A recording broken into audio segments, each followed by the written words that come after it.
Então, caríssimos irmãos e irmãs, permitam-me uma breve reflexão nessa segunda noite de novena, alusiva à nossa padroeira, Nossa Senhora de Fátima.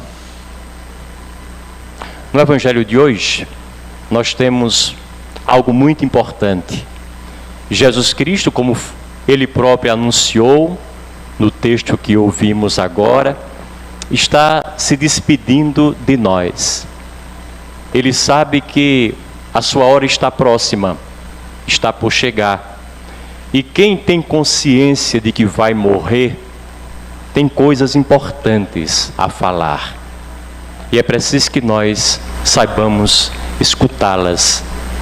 Jesus Cristo, ao longo dos seus 3 anos de vida pública, sabia sempre que estava próximo à sua ida, que o seu tempo aqui seria muito breve, e ele se encarregou de cumprir essa tarefa fundamental, preparar os discípulos e através deles a todos nós, para que continuássemos a sua obra e não houvesse interrupção, que nós fôssemos não só cristãos, até porque esse nome não era um nome dito naquela época, mas que nós fôssemos novos Cristos, uma presença nova, inovadora, inusitada dele na face da terra. Onde quer que estejamos, onde quer que possamos agir e atuar.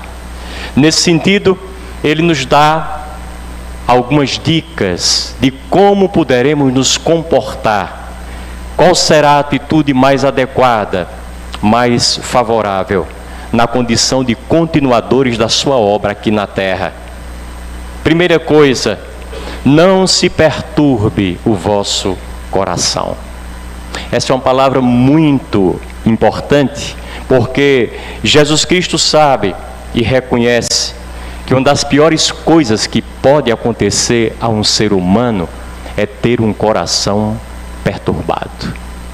E quando a gente fala coração, a gente relaciona logo a sentimentos, emoções, pensamentos, desejos, paixões, inclinações, caprichos, vontades. Toda essa gama de coisas que nos arrebatam, querendo nós ou não, e que às vezes, infelizmente, são o carro-chefe da nossa vida. São aquelas coisas que se impõem de forma muito natural nas nossas decisões, nas nossas atitudes, na nossa tomada de consciência, pouco consciente, porque cheia, permeada de emoções. Na verdade, o que Cristo queria dizer para nós, e aqui eu ouso interpretá-lo e colocar palavras na sua boca, à luz do que nós conhecemos hoje, das nossas necessidades mais prementes, seja emocionalmente forte e equilibrado. Em outras palavras, conquiste e preserve a sua paz interior. Tenha um coração apaziguado, tenha um coração pacificado. É tudo o que nós precisamos na vida, ter uma fortaleza interior, até porque precisamos enfrentar um conjunto de adversidades que sempre nos vêm de fora e batem de forma contundente e insistente à porta das nossas vidas. Nunca precisamos tanto de nós próprios como agora, naturalmente com a presença de Deus nos dando a sua retaguarda divina e indispensável. Isso significa dizer, não se deixe destruir por você mesmo. Uma outra forma da gente dizer o que Cristo disse: não se deixe destruir por seus pensamentos, seus sentimentos, suas emoções, seus vícios, seus caprichos, todas as suas inclinações, quase que instintivas e muitas vezes indomáveis. Com isso, Jesus não quer que nós sejamos super-homens, ou então pessoas insensíveis, ou que não sintamos aquilo que nós sentimos de forma incorrigível. Apenas Jesus Cristo deseja que não sejamos reféns Não sejamos escravos, não sejamos capachos das nossas emoções, porque é o que, via de regra, nós vemos em nós próprios e nos demais. O que Cristo quer é que nós aprendamos a deixar passar aquilo que foi feito para passar. Que não valorizemos tanto aquilo que não merece tanto valor assim. E às vezes nós nos perdemos nessas coisas. E isso vale para tudo. Vale para as coisas, sejam quais forem elas, valem para os acontecimentos, quaisquer que sejam os seus desdobramentos e como eles se apresentem diante de nós. Isso vale inclusive para as pessoas e para nós, para a pessoa que é cada um. A gente às vezes se acha tão importante, às vezes a gente se leva tão a sério, e essa demasiada importância e seriedade que nós damos a nós, a nossa presença, a nossa vida, aos nossos dias, aos valores que nós encarnamos supostamente, que muitas vezes é o fiel da balança que pende para o lado negativo, trazendo-nos todo tipo de tragédia pessoal. Pensem comigo numa coisa. Algum de vocês se lembra quem foi o tio do bisavô de vocês? Certamente o bisavô da gente teve um tio. Eu não me lembro nem de perto nem de longe do nome dele, onde ele existiu e como viveu a sua vida. Ora, se eu sou família, não me lembro, imagina o resto do mundo. O que acontece com o tio do nosso bisavô aconteceu, é o que vai acontecer conosco, mais um tempo para frente. Ninguém se vai lembrar de nós. Às vezes os próprios familiares terão dificuldade. Se não tiver ali um santinho, não tiver ali umas boas filmagens que de vez em quando eles olham, não nos vão lembrar de maneira alguma. Por isso não tem sentido essa nossa preocupação excessiva com nada nesse mundo. São Paulo já nos advertia quanto a isso. A figura desse mundo é passageira, dizia Paulo de forma muito assertiva. Lembro-me de Krishnamurti, um grande sábio hindu, talvez um dos maiores. Foi contemporâneo nosso, morreu no final do século passado. Todas as pessoas queriam saber qual era o segredo da sabedoria dele, porque ele nunca estudou, ele nunca saiu da Índia. Ele era um homem simples, de costumes e hábitos simples, ruralescos. E todos que o escutavam queriam saber onde é que estava o segredo de tanta sabedoria de Krishnamurti. Ele nunca dizia nada, só fazia rir. Um dia, já perto de morrer, ele disse: hoje eu direi para vocês qual é o meu segredo.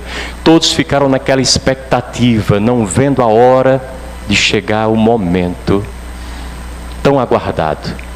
E aí no final da pregação ele diz: querem mesmo saber qual é o meu segredo? Todos disseram: claro que queremos.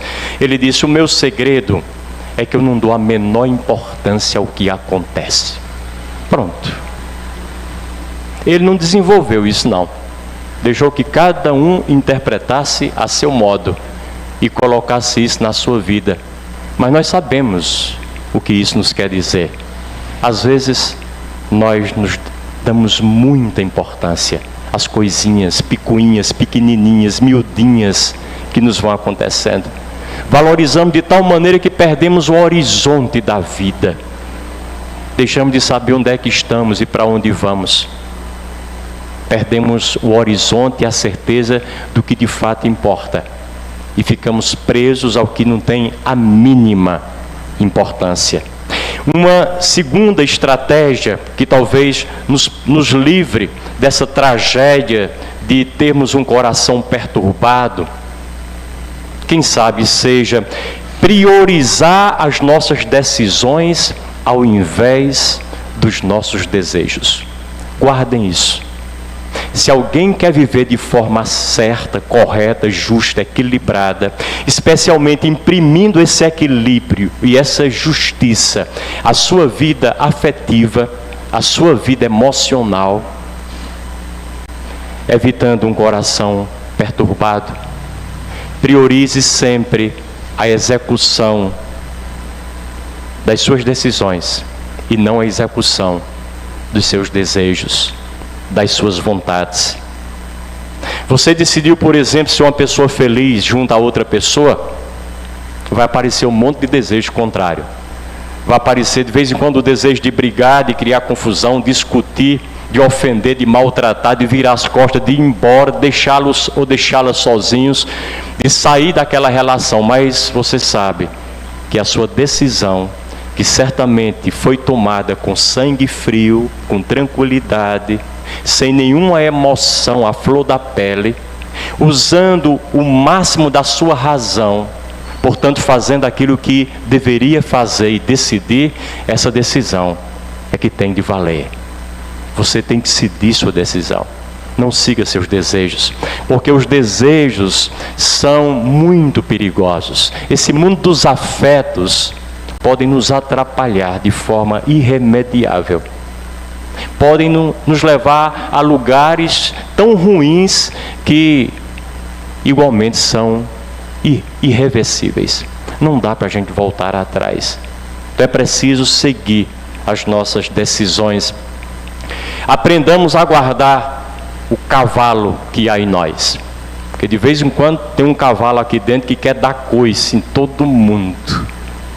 Guardemos esse cavalo para que ele não saia por aí fazendo isso. Guardemos o elefante que trazemos, que quer dar trombada em toda a gente. Guardemos isso conosco. Por quê? Porque a nossa decisão é que tem que valer. Por exemplo, você decidiu perder peso por uma questão de saúde, mas vai aparecer um monte de desejo de comer a sobremesa. Numa festinha como essa, comer um bolinho tão gostoso, tão agradável, e outras doçuras pela vida afora. Mas você diz, eu não vou me sabotar, porque eu decidi de sã consciência perder peso, e é o benefício de que eu preciso para a minha saúde, e vou fazê-lo. Nada de desejos. Seja fiel às suas decisões. E da mesma forma que nós encontramos prazer em comer um doce, encontramos também ou encontraremos prazer em não comê-lo, porque a finalidade do nosso sacrifício é sublime, é elevada, é muito maior. E nós temos consciência de onde vamos parar quando formos fiéis às nossas decisões. Fiéis, insistente e persistentemente, naturalmente. A verdade é que os nossos desejos nunca são bons conselheiros. Eles sempre escolhem um caminho mais fácil. E nós sabemos que o mais fácil nem sempre é o melhor. É o caminho infantil, o caminho da criança, que sem qualquer consciência de valores, do que é bom ou ruim, certo ou errado para ela, ela quer porque quer e acabou a história. E sai da frente que ela dá um berro, dá um grito. Ela quer realizar o seu desejo. Às vezes nós somos crianças até morrer. Nunca conseguimos fazer outra coisa senão ser escravos dos nossos desejos. Crianças grandes, com 30, 40, 50, 60 ou mais anos, só nos faltam dar o consolo, a chupeta na boca e fazer uma mamadeira de um mingauzinho. Mas, afora isso, somos iguaizinhos. Sem tirar e sem acrescentar absolutamente nada. Desse modo, seguir nossas decisões nos fortalece emocionalmente. Por quê? Porque, dentre outras coisas, nos permite fazer aquilo que é bom, que é justo, que é necessário, que é exigido para a nossa vida. Ou seja, fazer aquilo que tem de ser feito. E sempre me lembro de um professor que tive de psicologia, um estrangeiro, que dizia assim: faça o que tem de ser feito todos os dias, mesmo que não haja sentimentos para isso, e o sentimento vai lhe acompanhar, e se ele não acompanhar, problema dele. Aí você fez o que tinha de ser feito. Reger-se pelas decisões, nunca pelos desejos. Uma segunda palavra de Jesus Cristo, nessa admoestação que continuamente Ele nos faz, muito breve, tem o seu horizonte de partida, credes em Deus, crede também em mim. Engraçado, ele e Deus são o mesmo, ele e o Pai são um. Como é que ele aqui faz distinção? Credes em Deus, crede também em mim. Olha, não basta acreditar em Deus. Os demônios também acreditam. Nem por isso deixam de ser demônios. Nem por isso tem a sua adesão a Deus. É preciso acreditarmos em nós também. Acreditar nos outros. Acreditar nos recursos, nas possibilidades, nos dons, nos talentos, nos potenciais com que Deus nos dotou. Acreditar numa dimensão ainda não sobrenatural, uma dimensão natural, mais básica, mais pé no chão. Se eu não acredito em mim, como enviado de Deus, como alguém que recebeu de Deus tudo aquilo de que precisa para ser feliz e tocar a vida, como é que eu posso acreditar em alguém? Como é que eu posso acreditar nele mesmo? Se eu não tenho uma fé natural, não dá para fazer um pulo para uma fé sobrenatural. É o primeiro degrau. E eu, como dizia meu pai, jamais posso subir uma escada pelos degraus do meio, muito menos pelos últimos. Preciso subi-la pelo primeiro degrau. Coloco o pé no primeiro degrau com firmeza, vou para o segundo, para o terceiro, daí subo toda a escada com a mesma segurança inicial. Então é preciso que nós acreditemos não só em Deus, mas também em nós próprios. Porque se eu não confio em mim, não poderei confiar nos outros e em ninguém, menos ainda nele. Aqui entra a necessidade da gente buscar o autoconhecimento, essa descoberta de quem somos nós em termos de potenciais, de um mundo de possibilidades que recebemos das mãos do próprio Deus. O que Jesus deseja é que tenhamos uma fé adulta, uma fé madura, uma fé responsável e consequente, uma fé plena e consciente, não uma fé abusiva, onde nós transferimos tudo para Deus. Coisas que são da nossa alçada, da nossa responsabilidade, são um trabalho nosso, nós vamos colocando o tempo inteiro nas mãos de Deus. Isso é fé abusiva. Nós não fazemos as separações nunca. Ou seja, trata-se de sabermos que Deus pode tudo, é verdade. Mas Ele dividiu conosco o seu poder. Igualmente, verdade. Nós também podemos. Ele combinou com a gente. Ele nos passou algumas tarefas a serem feitas por nós. E Ele, pelo que eu percebi até agora, não aceita fazer aquilo que é nosso. E é por isso que muitas vezes nós nos sentimos frustrados nas nossas orações. Eu rezo tanto e quanto mais eu rezo, mais eu vejo assombração e vai ver mais. Porque você não entendeu nada do que é oração. Nada do que é Deus. E por isso vai transferindo, vai projetando, vai tirando o corpo fora e achando que Deus é daquele que, se você tiver fome e rezar com muito ardor e muito fervor, Ele vai mandar frango assado do céu. Não vai. Ou você, com seu dinheirinho suado, vai comprar essa comida ou vai ficar sem comer. Parece chover no molhado dizer o que estou dizendo para vocês, mas às vezes é do óbvio, mais óbvio que nós precisamos, porque as coisas complicadas nós já temos. Então é muito importante essa dimensão de fé ser compreendida por nós. Ou seja, Deus age em parceria conosco e deu-nos todos os recursos que nós precisamos ter para realizar a nossa missão. Lembremos-nos daquela sua palavra: dai a César o que é de César. A gente só se lembra da segunda parte: dai a Deus o que é de Deus. Não, Jesus Cristo foi claro e peremptório. Tem muita coisa que é de César, tem muita coisa que nos pertence, e é preciso dar a quem de direito aquilo que tem. Lembremos, por exemplo, da parábola dos talentos, da vinha, onde o patrão vai embora, depois volta, deixou tudo nas mãos dos seus servos, como administradores seus, mas ele vai pedir contas. Nós temos tudo e mais alguma coisa de que precisamos para realizar a nossa obra. Eu sempre lembro aquela história que já contei para vocês do mineirinho que estava diante de uma roça bonita, toda aradada, muito trabalhadazinha, no ponto do plantio. Passou lá alguém, parou o carro, admirou aquela terra toda preparada e perguntou àquele senhor que estava ali sozinho: me diga uma coisa, de quem é essa terra? Ele disse: é minha.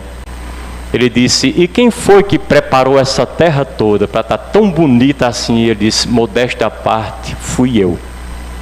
E o homem disse: o Senhor e Deus, né? Ele disse: é eu e Deus. Agora aqui para nós, o Senhor podia ver como esse negócio estava feio quando ele trabalhava sozinho. Quando Deus trabalha sozinho, a coisa não vai para frente, simplesmente porque Deus não trabalha sozinho. Ele quis precisar de nós, quis o nosso contributo, quis a nossa participação. Como dizia meu pai, o nosso adjutório. E se a gente não fizer a parte da gente, nada feito em absoluto. Monsenhor No, quando uma vez foi me visitar em Portugal, ele pregou numa festa e o povo não esqueceu nunca aquela palavra dele.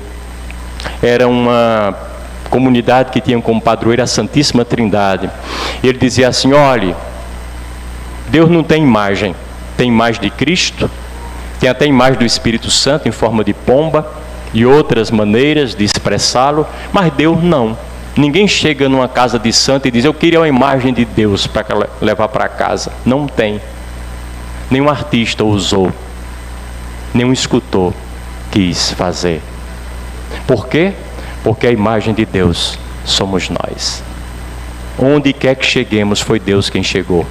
Ele não tem mãos, Ele usa as nossas. Não tem pernas para andar, caminha com as nossas. Não tem coração para sentir, sente com o nosso. Não tem cabeça para pensar, pensa com a nossa inteligência. Ele quis assim.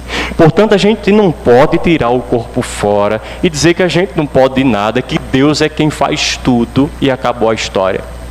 Se assim o pensarmos, naturalmente, nós iremos pagar um preço muito alto.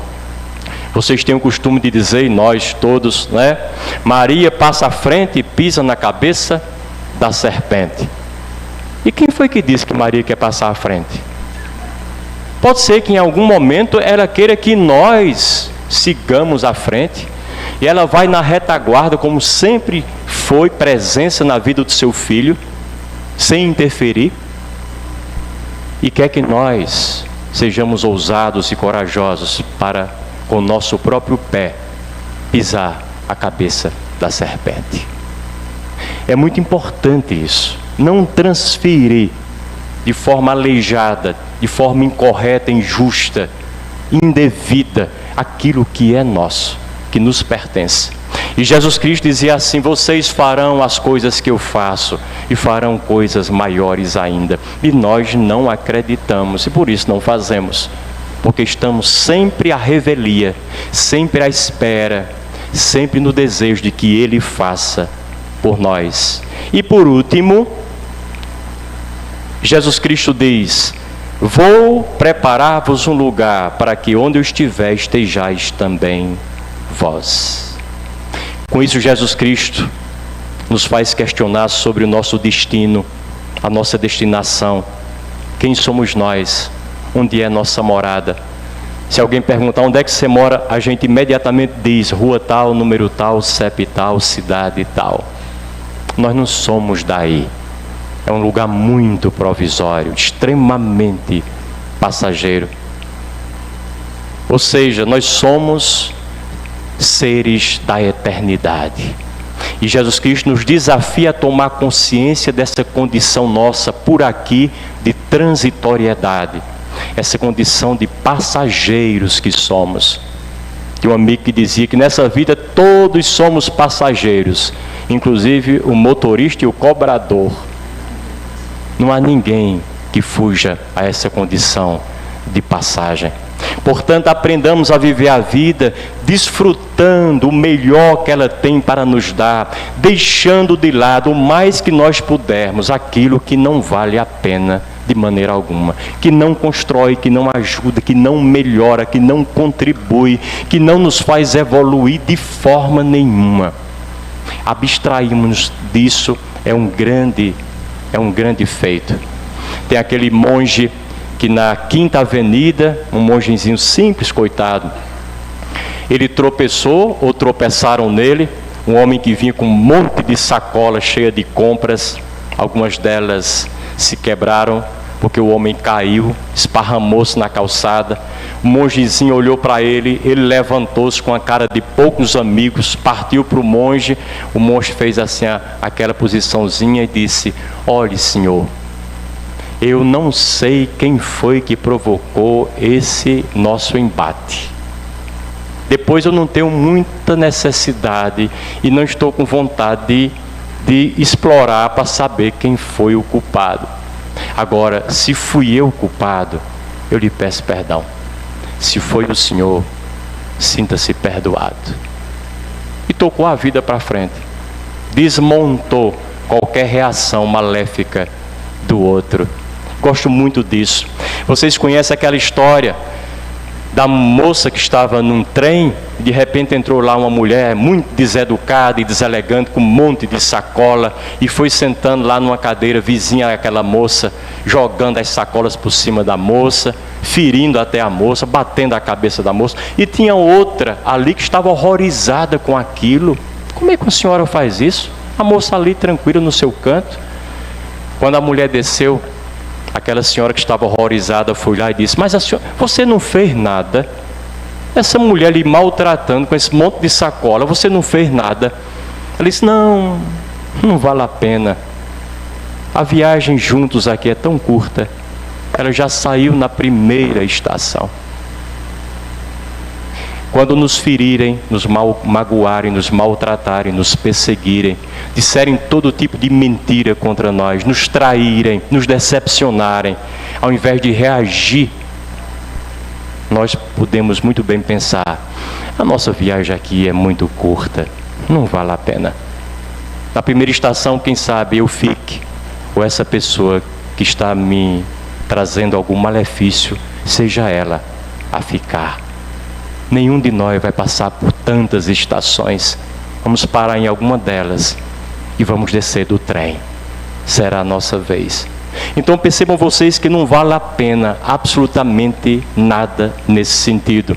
E aí eu termino lembrando e recomendando aquele livro que eu acho que é um livro de cabeceira, do Richard Carlson. Não faça tempestade em copo d'água, diz ele. E o subtítulo do livro é: e tudo nessa vida são copos d'água. Não tem nada mais, nada menos. Nossa Senhora soube viver a sua vida assim, levando sempre o seu lado bom, oportuna ou inoportunamente, vivendo de forma serena, calma e tranquila. E aquilo que não compreendia do ponto de vista intelectual, porque às vezes nossa cabeça é muito pequena, resumida, incapaz de entender algumas coisas que são grandes demais, ela colocava no seu coração. É por isso que o seu coração, sendo um coração firme, forte, equilibrado, largo, generoso, grande como a própria vida do seu filho, grande como o próprio Deus, jamais correu o risco, nem de perto nem de longe, de se tornar um coração minimamente perturbado. Que o nosso também nunca o seja. Louvado seja nosso Senhor Jesus Cristo.